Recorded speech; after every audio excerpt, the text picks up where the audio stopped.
Okay, so here's the carbon fiber, and it's called a 2x2 twill. It's perhaps the most common type and gives you that nice carbon fiber weave that's very, very popular.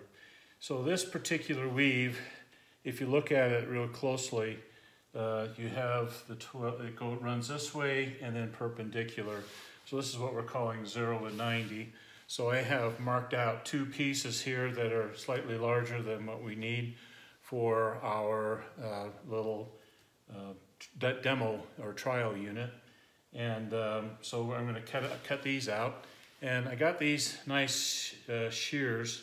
This is by Smith Chu, C-H-U. Got it from Amazon. It's a 12-inch.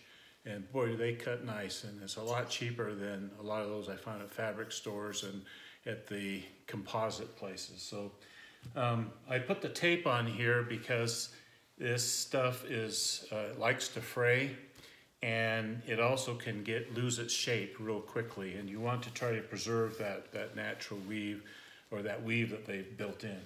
So by putting tape on the outside of everywhere that we're going to have this, it helps to stabilize it and just makes it a lot easier. So you can pick it up and move it around without having to worry much.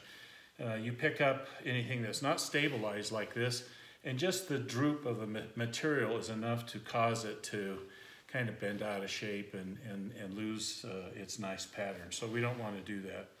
So, so that's why we put tape around it. So you just put the tape out just a little bit further than what you actually need. And so when I cut right down the middle of it, and you'll see here it just cuts so nicely. I did buy some Harbor Freight rotary cutters, and I was kind of disappointed with that, so it didn't work out so well. But these work out really well. So I use this for all my dry cutting, and I try to keep these nice and clean. Epoxy just gets everywhere once you start working with it. It's hard to control. Okay, so there's that cut, and you can see now I've got half of it on the rest of the piece. And I just cut this here in half. And I know I'll have the right dimensions. And here's 2 of the 4 pieces that I need. So these are the 0 to 90s. As you can see, I can just pick these up and don't really have to be too terribly gentle with them. I'll just put that away. And now we're going to go and get the 0 to 45 degree bias, so I'll get that set up. Okay, so I took one of these that I just previously cut out that's got the 0 to 90. And now what I've done is I've taped down and squared this large piece of fabric. And I know that I roughly need this size, so I'm using that as a pattern.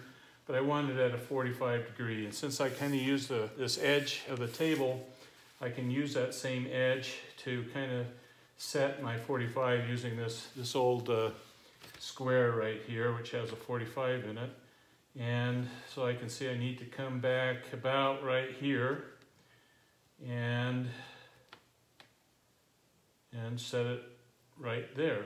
And that will give me the length and the width. So I can now put my tape down, and I'll have what I'm looking for. So,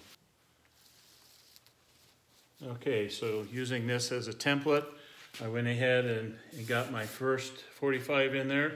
And now I'll take my template again, set it in there, kind of optimize the use of my carbon fiber. I don't like to waste this stuff. It's pretty expensive on a per yard basis. I paid somewhere around $20, $21 on this one from Solar Composites. They seem to have the best deal and good delivery, and I've been really happy with them. And so even at 20 bucks a yard compared to others that are in the mid-30s and even higher, this is a pretty good deal, but it's still many more times than fiberglass. So you want to use up every bit of this as much as you can and not have too much waste. Okay, so I have my pieces cut out. These are the 45 degree angle ones. And just so that I don't get confused, I'm going to mark these down as 45 degree. That way there is no question when I'm doing it. And these here I'll put 90 degree. And so there we are, all stabilized, all cut. And now it's time to put down some butcher paper and start doing the layups, and then we'll take it and transfer the whole thing over to our actual piece.